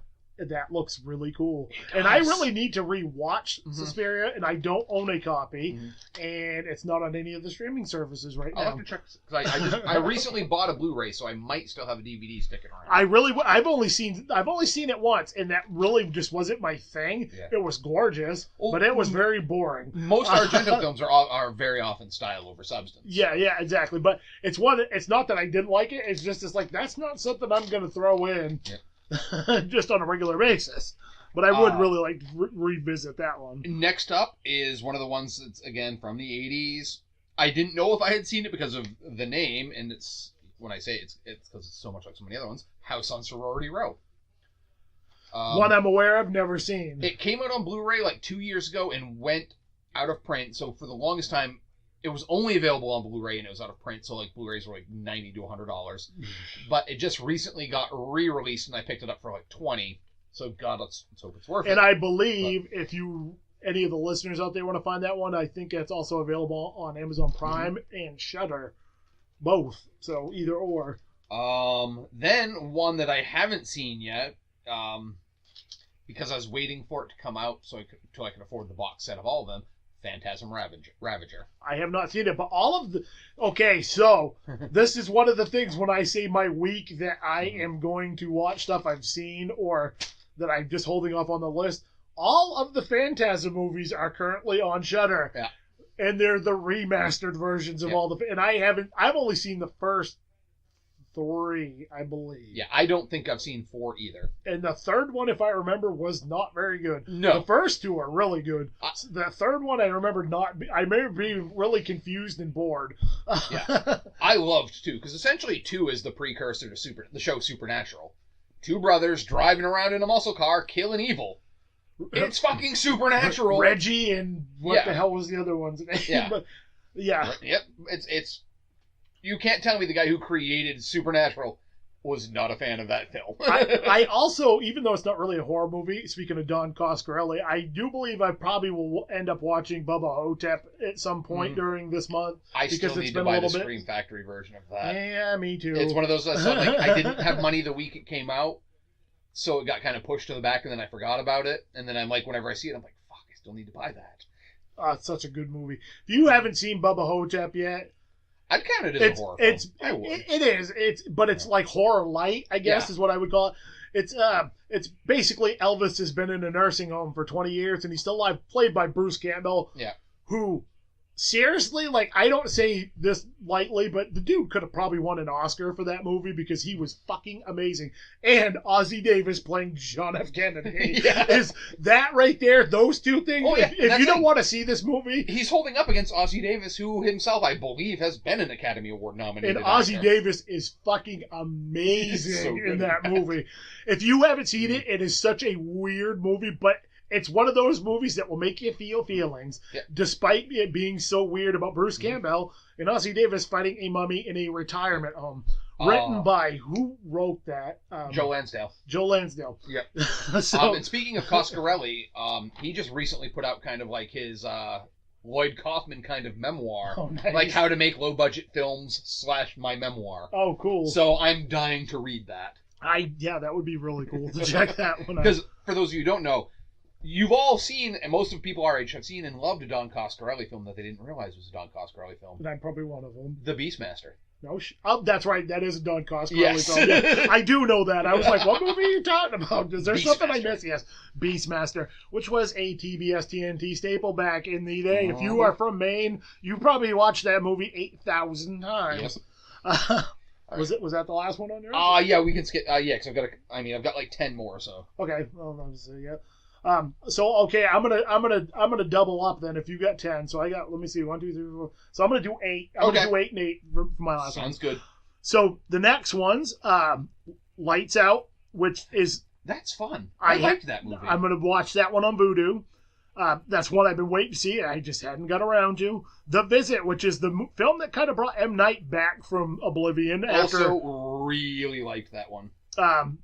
That's who I also got that from, was Dan, because we trade voodoo code on occasion. Oh, yeah. Sinister 1 and 2.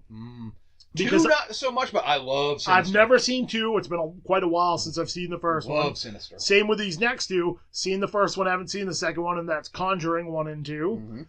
Like Conjuring 1 better than Conjuring 2, but Conjuring 2 has some. These are all on Vudu. Then Cabin in the Woods, because I haven't seen that in a couple of years. Oh, that's one of those ones I end up watching every year, even though I say I'm that not going movie to. was so much fun. When it's like I can't decide to make up what I'm going to watch, I watch Cabin in the Woods. I will be going to see Halloween in the theater because I am so stupidly excited about that, and I have never seen a Halloween movie in the theater. Mm-hmm. And we've got the new one coming out. That's what I'm talking about. I'm not talking about the 40th anniversary. Well, I've heard rumors that the drive-in, might play those on the same night. Oh, that would be great.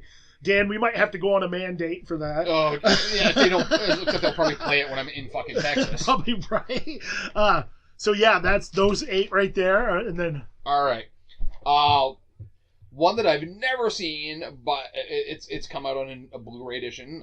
Legend of Hell House with Roddy McDowall. Written based on Richard Matheson's novel. So for those of you who don't know, Richard Matheson, well, probably the quintessential vampire or zombies, whichever way you want to call it, because it's hard to tell. Yeah. But he wrote I Am Legend, which is My favorite Vincent Price movie of all time is Last Man on Earth, which is based off that story. And then you had I Am Legend and the cheesy, fun Omega Man with Charlton Heston. Yep.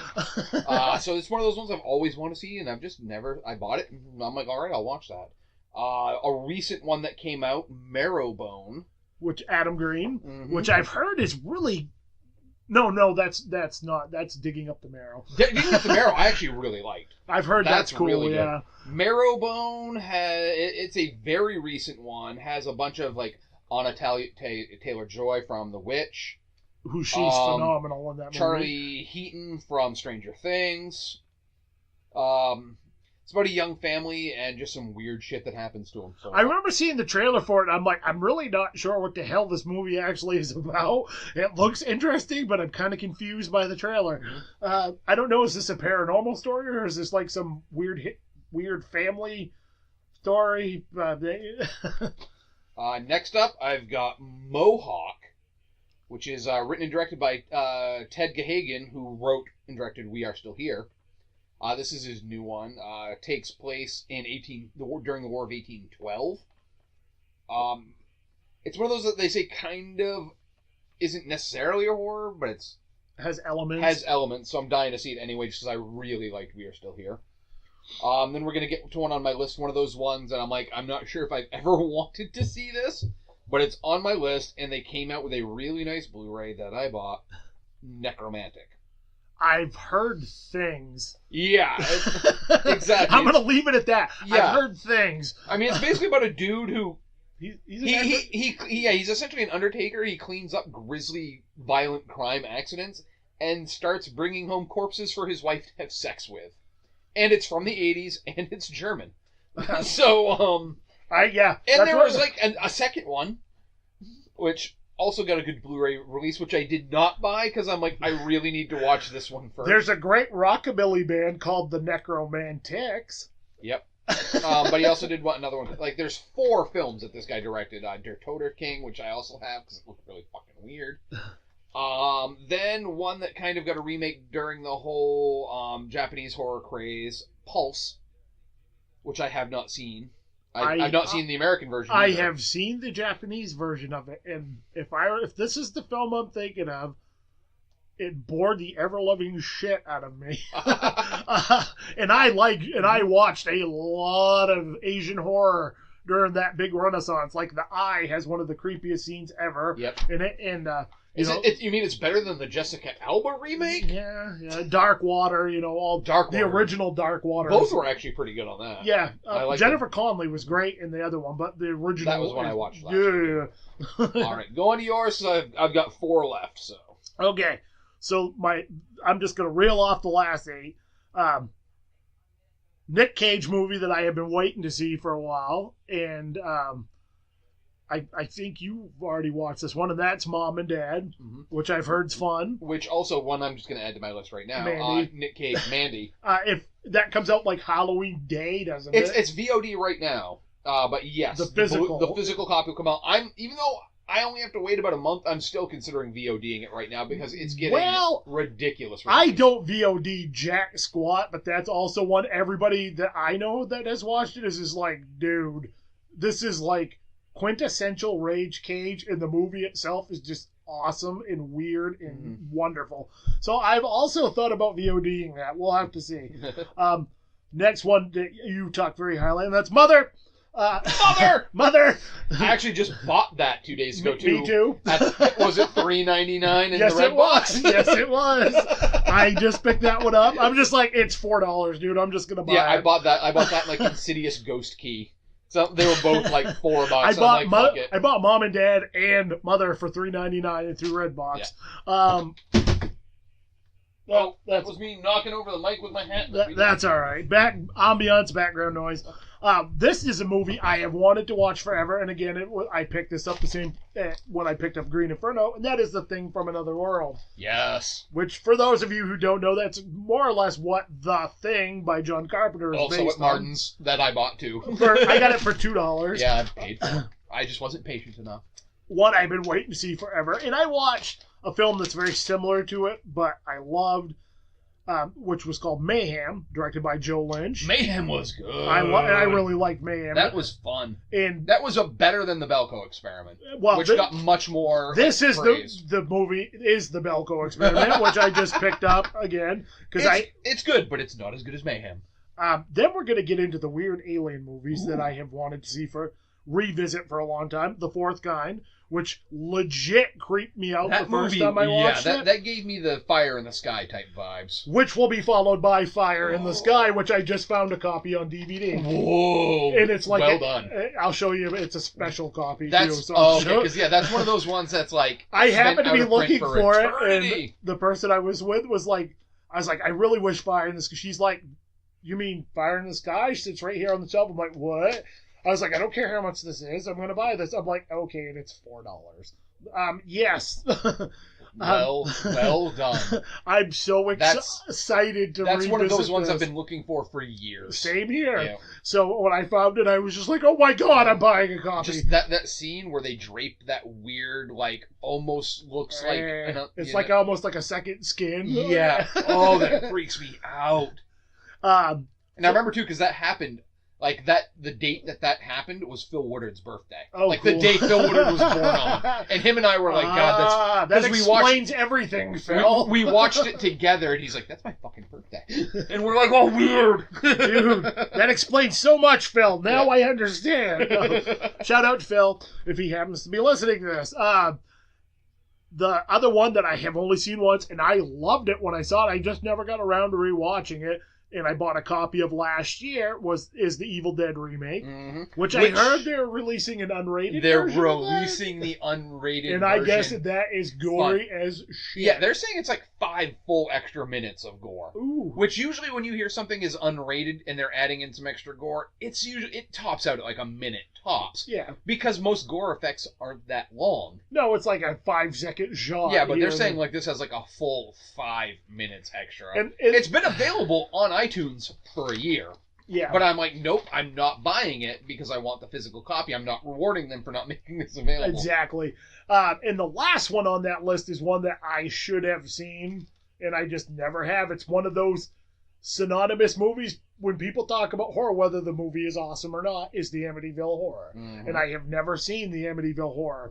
So I managed to get a hold of a copy of that, which was actually given to me. So that is going to be on my list. And that's my 56. Mind you, I'm going to attempt to watch all these. If I get 35 of these, I'll probably be lucky because I'm going to end up being like, I need a break and I need to watch something familiar. Or I also, like I said, I have a pile of stuff on my Shudder, my Amazon, and my Netflix. So if I get into a stretch where I'm getting turd after turd after turd, then I'm going to probably end up throwing on something familiar just to cleanse the palate. Yeah. But... All right, then we've got my last 4. Just recently released on Super Blu-ray Day, Beyond Reanimator. One that just recently came out, Strangers Prey at Night. I just bought that. I've never watched any of those movies. I like the original Strangers quite a bit. This one they said is not as good, but again, I got it. Didn't that have like Liv Tyler and Scott Speedman in it? It did. New one that also just came out, a little anthology film with Martin Friedman, Ghost Stories. And then lastly, one that I had to wait almost a month for because fuck you, Scream Factory, I love you, why do you make me hate you? Brain Scan with Eddie Furlong. Oh my god, wow. Yeah. I remember seeing that when it first came out and thinking it was bonkers, and now I can't wait to kind of see what it's like now. What I think of it. Eddie Furlong's one of those kids that I always wanted to punch in the face. Again, that was one of those ones that come out during that time period where I really wasn't 100.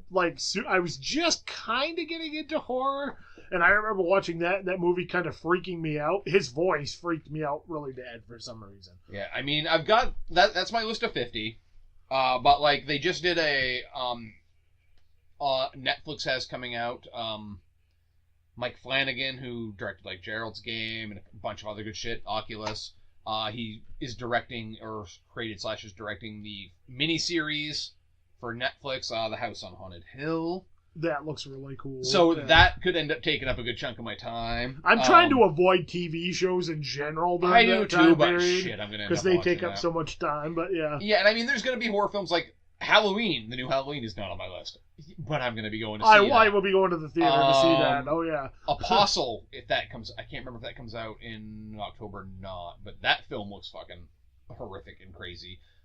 Green Room's Jeremy Saulnier has a Netflix film coming out during October. Which I also may throw that one on too. I still haven't watched it. Oh. I haven't. You gave me a copy. I Watch just haven't gotten Green to it yet. Room. Just for Patrick Stewart, I've heard, because he's amazing. Terrifying. Terrifying. I mean, it's not only that. I mean, like, dude, I don't want my Jean-Luc Picard to be tainted. But it's about a punk band going from city to city, playing in these weird little places. You've lived part of this lifestyle, man. I know. You have lived this. You're going to get to see just how lucky you are to still be alive after this. Well, it also helps that I'm 6'1" and a large dude. Yeah, so but I mean, it's about a punk band that is, playing in these places that had some very hardcore people in them. Well, no, and I think you and I may have talked about this before, but when we were discussing this movie, I said, well, I did play in a place one time where there were actual skinheads there with, like, swastika tattoos. Yeah. And that did kind of freak me out a little bit. Luckily, they really liked us for some weird reason. You need to put fucking Green Room on your list, or I will be terribly disappointed in you. Because this is good.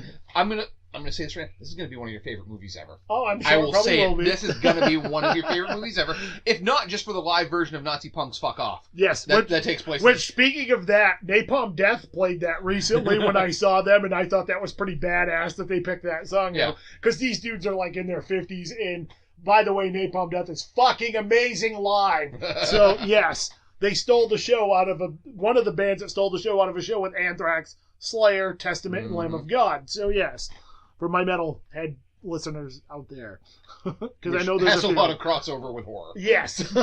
So I mean, there's all that stuff. So what we're kind of gonna do is when Dan comes back for another episode, which I'm pretty sure we're gonna try to do this. Yeah, I'm in Milo on Sundays a lot due to my own podcast, Potato League Podcast.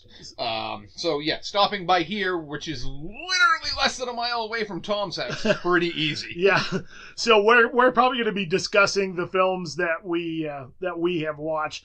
I'm also going to do straight up review episodes too, so it will just be my reviews of the films. So I'm going to kind of double dip, but Dan and I will be talking about both our films, what we watched that week, and maybe not full-blown synopsis of everything or full-on reviews, but we'll be discussing things and other horror-related themes, and we'll probably have some other guests on and this and that, and it's going to be a fun month. Before we go, I want to thank my sponsors, the Maine Cannababes, www.mainecannababes.com. All kinds of cool stuff. They are currently, I still believe they're still figuring out who this year's calendar is going to benefit, but they are working on legislation stuff, and they do a lot of political activism regarding cannabis, but it's also a wealth of knowledge on their page about laws, what you can and can't do, different medical resources for people that use cannabis medically, and other things. So again, mainecannababes.com. Not to mention, you get to look at some pictures of some very, very beautiful and awesome ladies that are doing some very cool things. Again, thanks to Dan for stopping by and doing this month. It's going to be a lot of fun. And make sure you go check out the Potato League podcast, wherever great podcasts are heard. And with that said, remember, kids, opinions are like assholes. Everybody's got one, and I'll see you sexy animals on the flip side. It's intermission. Rise and stretch time. Time to refresh yourself and visit our snack bar. Got a yen for hot popcorn? Your favorite soft drinks are sparkling cold. The juicy Frank sizzling hot. There's delicious coffee, freshly brewed, and all kinds of ice cream and candy to tempt you. Showtime will be announced loud and clear to get you back to your car in time. So stretch your legs. Come to the snack bar now. Thanks for listening to Average Joe's Drive-In. If you'd like to talk movies or contact the show, add our social media pages. You can add us on Facebook at Average Joe's Drive-In Podcast, on Twitter at TWJ Author, on Instagram at Thomas Washburn Jr. You can also hit up www.thomaswashburnjr.com for more information about the show and related links. If you'd like to support the show, you can buy TJ's books on Amazon. Just type in Thomas Washburn Jr. in the search. Books are available in Kindle and paperback formats. If you have Kindle Unlimited or Prime, you can read the books for free and money will be earned by the pages read. It doesn't cost you anything and it supports the show. Until next time, you've been listening to Average Joe's Drive-In.